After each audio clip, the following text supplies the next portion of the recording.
This is the front line of today's battles over the environment. It's no media stunt. For months, these activists have been living in the trees to protect them.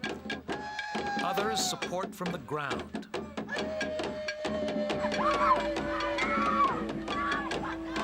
They struggle to the very end. The new face of protest in the 90s, committed and determined, but also daring and dangerous. This is direct action. We're not going to take the violence! Leave her alone! Frustrated with traditional forms of protest, more and more people are turning to direct action to get their message across. One activist, Rebecca Lush, has been jailed 3 times. The government in Britain just does not listen to communities, and it's almost not just a protest about the environment. It's just a protest about what a sham the so-called democratic process is, and people are just fed up with the processes and fed up of being walked all over and not heard. And so, yeah, you get an amazing diversity of people getting involved in these protests. It's quite incredible. Radical direct action started in the United States in the early 80s with Earth First, a small group which took extreme steps to defend the untouched wilderness. Earth First quickly became popular as the media latched onto their eye-catching tactics, like living in trees or burying themselves in the path of logging trucks. Defending what's left of the wilderness, defending what's left of the world. These forest rangers are searching trees for spikes, long nails driven into the trunk by radical environmentalists to deter chainsaw loggers. In many cases it worked, leaving large areas untouched. But this sabotage for the sake of the environment, or ecotage, is controversial. The nail can break the saw, and the logging industry, saying human lives were at risk, branded Earth First terrorists. This, however, failed to stop the growth in radical protest and direct action. Paxas Kalta is an American, now organizing direct action networks throughout Europe. He says more people are taking risks for what they believe in. If you have to risk your life for a direct action, it's important that you feel strongly enough to do that, but there are people who feel strongly enough to do it. I mean, the stakes are incredible. We're fighting a tremendous war, and there are going to be casualties. And in this case, it's the people choosing to put themselves on the front line that is making a lot of the difference in terms of the successes that we're having. Most activists are devoutly non-violent, but violence happens as the authorities, and more often hired security staff, hit back. These are fox hunt saboteurs in Britain being beaten back by guards. There have been many injuries and similar incidents and a few related deaths. One woman died under the wheels of a truck while trying to stop it taking live calves for slaughter.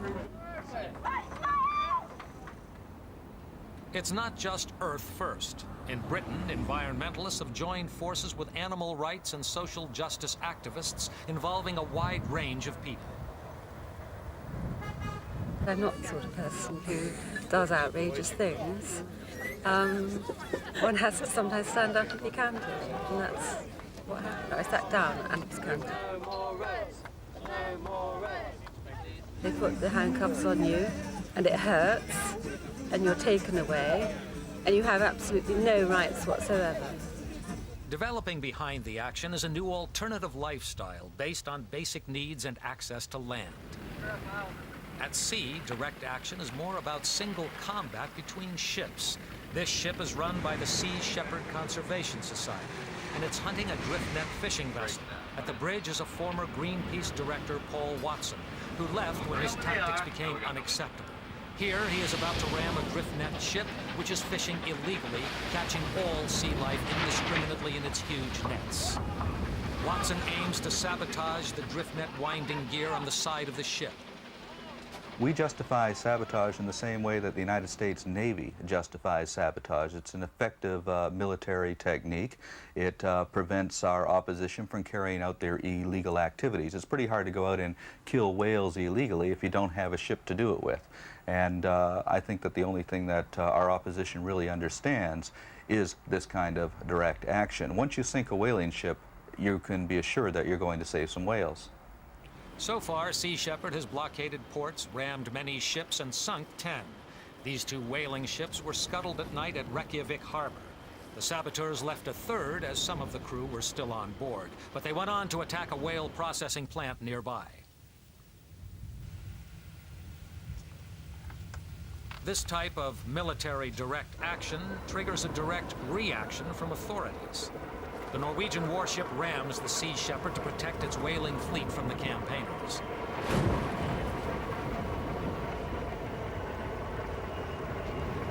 While the crew inspect the damage to the bow, the warship has circled round and fires a warning shot.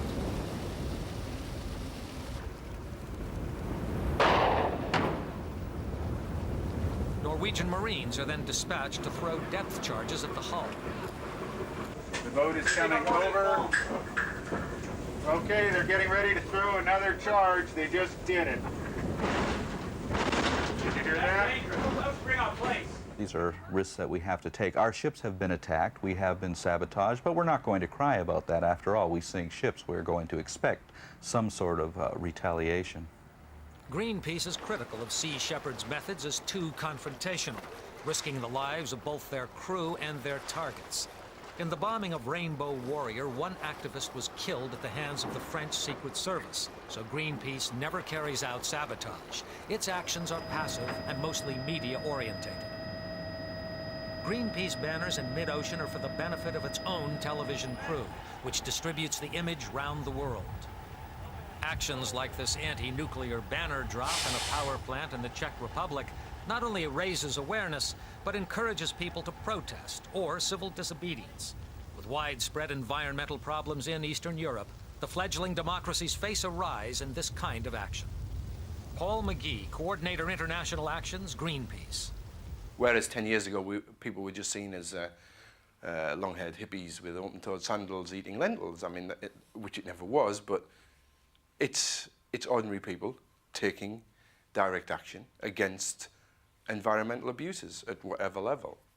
And I think that there is a more respect within certainly government and industry to those kinds of activities. These people are defending a row of homes in London by occupying the rooftops. They are forcibly removed. Direct action is undoubtedly growing, but it remains to be seen whether it is a phase of public frustration or the beginning of widespread civil conflict over the future of our environment.